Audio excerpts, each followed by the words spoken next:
الحمدللہ، اعوذ باللہ من الشیطان الرجیم، بسم اللہ الرحمن الرحیم۔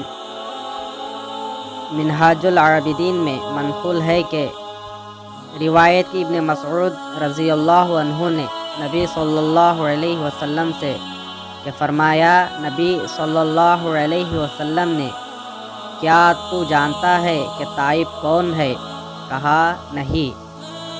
فرمایا، جب بندہ توبہ کرے اور دشمن راضی نہ ہو تو وہ تائب نہیں ہے، اور جو توبہ کرے اور اس کا لباس نہ بدلے تو وہ تائب نہیں ہے، اور جو توبہ کرے اور اس کی مجلس نہ بدلے تو وہ تائب نہیں ہے، اور جو توبہ کرے اور خیانت نہ کرے اور اس کی آرزو نہ گھٹے تو وہ تائب نہیں ہے،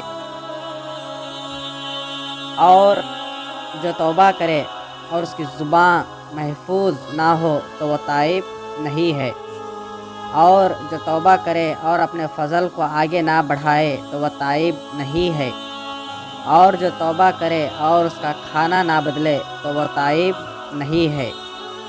جب بندے کے لیے یہ خصلتیں ثابت ہوں تو وہ بے شک تائب ہے۔ تمام ہوا کام۔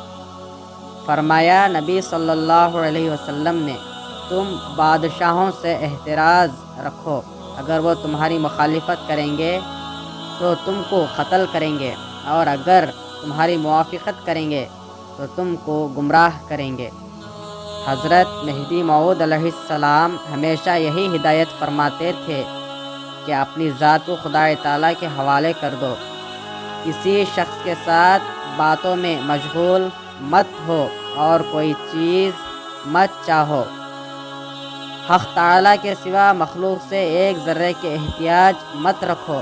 نبی صلی اللہ علیہ وسلم کا گروہ جو اصحاب صفہ کے نام سے مشہور ہے، ان صفات مذکورہ سے موصوف ہے، اس لیے کہ وہ خلیل صلوات اللہ علیہ یعنی حضرت ابراہیم علیہ السلام کی اتباع کے لیے مامور ہیں۔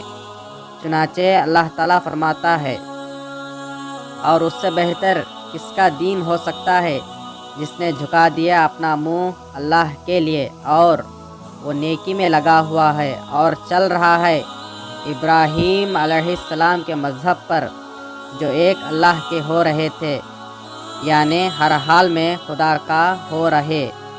حضرت میاں سید قطب رضی اللہ عنہ جب دعوت کے لیے بیٹھتے تو بیان میں اکثر یہ ابیات پڑھتے: خدا عابدوں سے ان کو قبول کرتا ہے جو خدا کی راہ میں خود کو نہیں دیکھتے، خاک بن خاک تاکہ پھول اگے، کیونکہ سب کے ظہور کی جگہ خاک کے سوا دوسری چیز نہیں۔